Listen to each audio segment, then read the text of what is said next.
તો જય માતાજી, શ્રી કૃષ્ણ મિત્રો, સ્વાગત છે તમારું આજના વ્લોગમાં.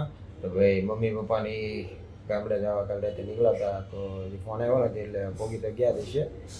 અને અમારા હસ્તીબેન એ ગયા છે સ્કૂલે અને પર્વભાઈને મોકલા નથી, તો એ હોતા છે અને રીતિ બધું ઘરનું કામ પતાવે છે. તો જોઈએ હાલો હું છે આજે ઘરનું કામ પતાવવામાં. તો ભાઈ રીતિ ઘરનું કામકાજ અત્યારે પતાવે છે, સોફાને એવું સાફ સફાઈ કરે છે. અને રીતિ જય શ્રી કૃષ્ણ. તો પર્વભાઈ હજી હોતા છે, બરાબર છે. તો પર્વભાઈને તો આપણે ગામડે મોકલા નથી, એટલે તો આપણે ગામડે નથી મોકલ્યો એને, કારણ કે એટલે જ ને. તો કાંઈ નહીં, પર્વભાઈને તો પર્વભાઈને છે ને પેલા રજા મેં કીધું એમ બહુ પડી ગઈ છે, એટલે પછી અમે સ્કૂલે જવાનું હોય એટલે નથી મોકલ્યો. અને પ્લસ સવારમાં એને મોડે સુધી હોવા જોઈએ, પણ બસમાં એને છે ને વહેલા જાગવું પડે, એમાં એ બીમાર પડી જાય છે. તો પછી આપણે એટલે હાટું ત્યાં નથી મોકલ્યો.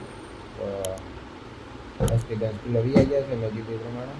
પર્વભાઈ હજી અમારા આરામ કરે છે ને દીદી બધું ઘરનું કામ પતાવે છે.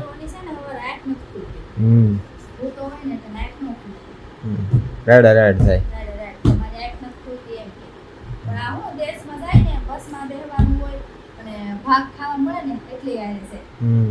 એટલે ફોન જોવા મળે, પ્લસ કઈ નહીં. હવે ઘરનું કામકાજ પતાવી લે, બરોબર.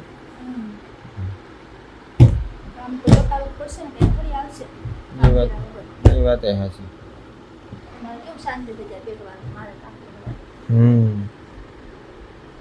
કઈ નહીં, શાંતિથી બેઠો છું, એનું કામ પતાવે છે, બરોબર. હું જ્યારે કામ લઉં ત્યારે એ શાંતિથી બેઠી હોય, એ ન જોવે.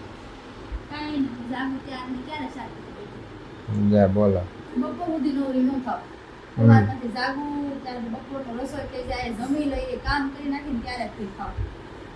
મારે લેપટોપ લો પછી મારે ક્યારે કલાક 2 કલાક એક ધારું બેઠું જ રહેવું પડે ને. તારે ઘડીક બેહવાનું, આટા મારવાના, ઊભું રહેવાનું.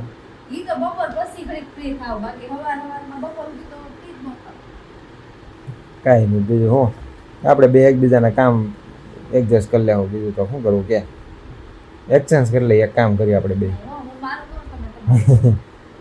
ક્યાં જોયું પોતાની ઉપર એવું કે ના પડતી તરત.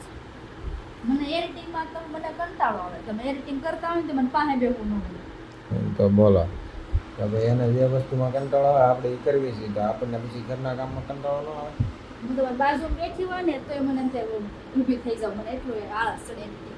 બોલો જા, એટલી બધી આળા ચડે. જોયું ને, જોયું ને. આમ ભાઈ તો કાંઈ નહીં, એનો તો કંટાળો આવે છે એટલે એ તો મારું કાંઈ કામ કરવાનું નથી, તો આપણે કાંઈ એનું કાંઈ કામ કરવાનું નથી. એનું કામ એ કરે ને આપણું કામ આપણે કરીએ. તો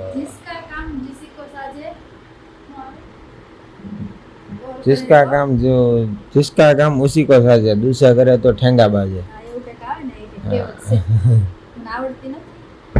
કાંઈ નહીં, જેવી આવડી એવી બોલી તો ખરી. કાંઈ નહીં, હાલો તો હવે બીજું બધું એનું કામકાજ બતાવે. તો ભાઈ હવે બપોરનું લંચ તૈયાર થઈ ગયું છે, અને લંચની તૈયાર થઈ ગયા ત્યારે થોડુંક બહારનું વજન આપણે એડ કર્યું છે.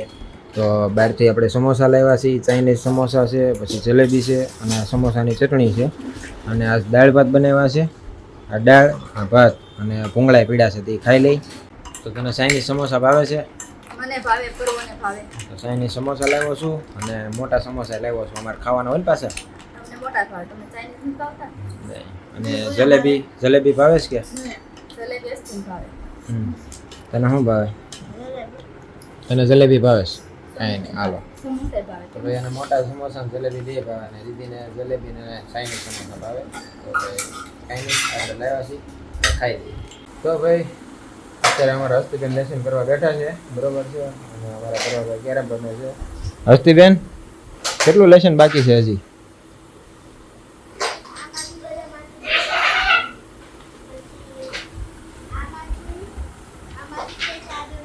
હા હા.